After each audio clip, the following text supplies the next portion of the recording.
أعوذ بالله من الشيطان الرجيم بسم الله الرحمن الرحيم الرحمن علم القرآن خلق الإنسان علمه البيان الشمس والقمر بحسبان والنجم والشجر يسجدان والسماء رفعها ووضع الميزان ألا تطغوا في الميزان وأقيموا الوزن بالقسط ولا تخسروا الميزان والأرض وضعها للأنام فيها فاكهة والنخل ذات الأكمام والحب ذو العصف والريحان فبأي آلاء ربكما تكذبان خلق الإنسان من صلصال كالفخار وخلق الجان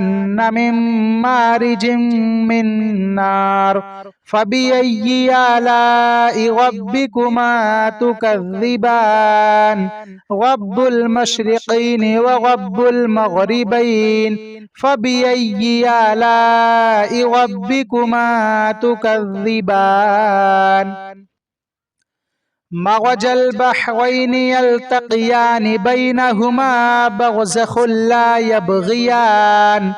فبأي آلاء ربكما تكذبان يخرج منهما اللؤلؤ والمرجان فبأي آلاء ربكما تكذبان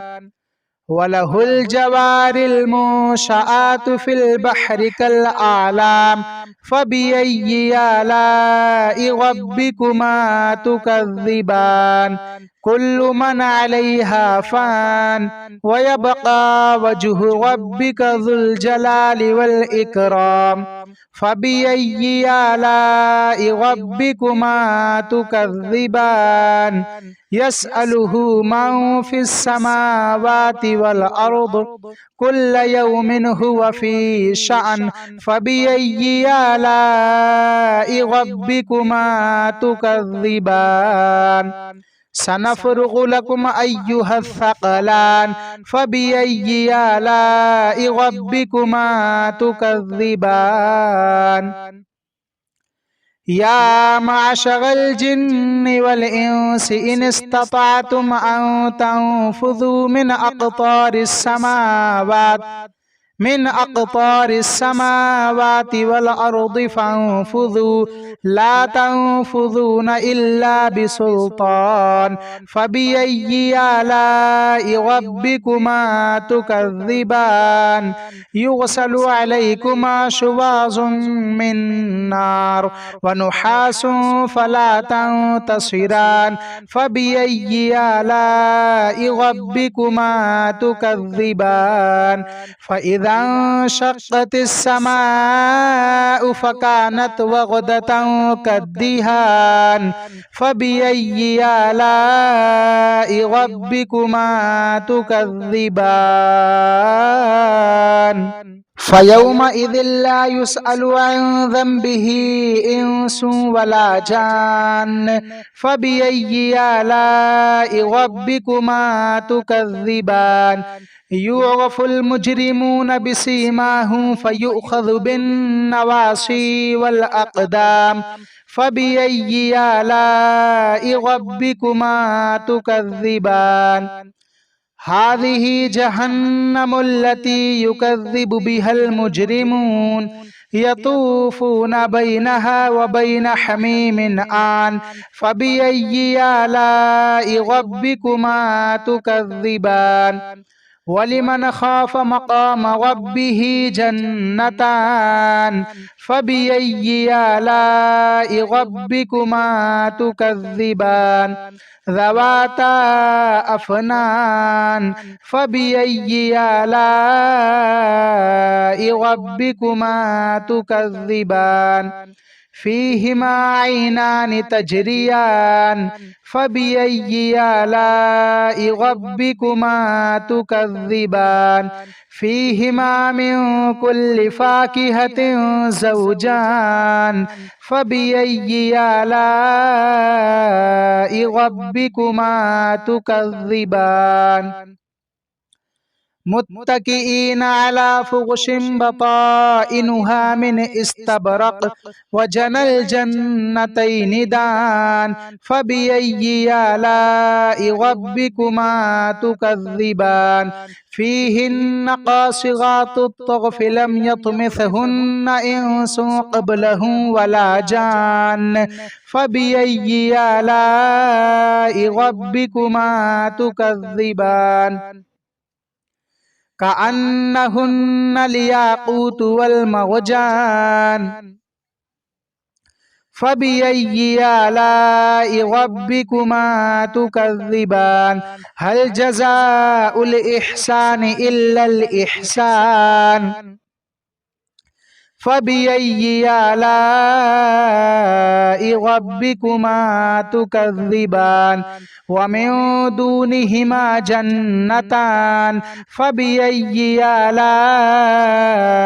ربكما تكذبان مدهامتان فبأي آلاء ربكما تكذبان فيهما عينان نضاختان فبأي آلاء ربكما تكذبان فيهما فاكهة ونخل ورمان فبأي آلاء ربكما تكذبان فيهن خيرات حسان فبأي آلاء ربكما تكذبان حور مقصورات في الخيام فبأي آلاء ربكما تكذبان لم يطمثهن إنس قبلهم ولا جان فبأي آلاء ربكما تكذبان متكئين على رفرف خضر وعبقري حسان فبأي آلاء ربكما تكذبان تبارك اسم ربك ذي الجلال والإكرام بسم الله الرحمن الرحيم ألم تر كيف فعل ربك بأصحاب الفيل ألم يجعل كيدهم في تضليل وأرسل عليهم طيرا أبابيل ترميهم بحجارة من سجيل فجعلهم كعصف مأكول بسم الله الرحمن الرحيم قل يا أيها الكافرون لا أعبد ما تعبدون ولا أنتم عابدون ما أعبد ولا أنا عابد ما عبدتم ولا أنتم عابدون ما أعبد لكم دينكم ولي دين بسم الله الرحمن الرحيم قل هو الله أحد الله الصمد لم يلد ولم يولد ولم يكن له كفوا أحد بسم الله الرحمن الرحيم قل هو الله أحد الله الصمد لم يلد ولم يولد ولم يكن له كفوا أحد بسم الله الرحمن الرحيم قل هو الله أحد الله الصمد لم يلد ولم يولد ولم يكن له كفوا أحد بسم الله الرحمن الرحيم قل اعوذ برب الفلق من شر ما خلق ومن شر غاسق اذا وقب ومن شر النفاثات في العقد ومن شر حاسد اذا حسد بسم الله الرحمن الرحيم قل اعوذ برب الناس ملك الناس اله الناس من شر الوسواس الخناس الذي يوسوس في صدور الناس من الجنة والناس۔ تو میرے پیارے دوستو، یہ ہے سورہ رحمان، سورہ فیل، 4 قل شریف آپ روزانہ پڑھ لیا کریں یا پھر سن لیا کریں۔ اگر آپ کو پڑھنا آتا ہے تو پڑھ لیا کریں، مگر آپ پڑھنا نہیں جانتے ہیں، آپ کو پڑھنا نہیں آتا ہے تو آپ روزانہ اسے سن لیا کریں۔ یقین ماننا میرے پیارے دوستو، جتنے فائدے پڑھنے کے ہیں اتنے ہی فائدے سننے کے ہیں۔ ہم آپ کو بیان نہیں کر پائیں گے اور آپ شمار نہیں کر پائیں گے۔ پیارے دوستو، اگر آپ نے ایک عادت بنا لی، ایک معمول بنا لیا روزانہ صبح اور شام میں صرف 1 مرتبہ پڑھنے کا یا پھر سننے کا، تو یقین ماننا میرے پیارے دوستو، اللہ تعالیٰ آپ کو غیب سے رزق عطا فرمائے گا، آپ کے رزق میں بے شمار برکتیں اور رحمتیں عطا فرمائے گا، آپ کو غیب سے دولت نوازے گا، اور اس دنیا میں جتنے بھی آپ کے دشمن ہیں تمام دشمنوں سے حفاظت عطا فرمائے گا۔ سبحان اللہ۔ اور بے شمار فائدے ہیں، بے شمار اس کی فضیلتیں اور برکتیں ہیں۔ تو آپ روزانہ صبح اور شام میں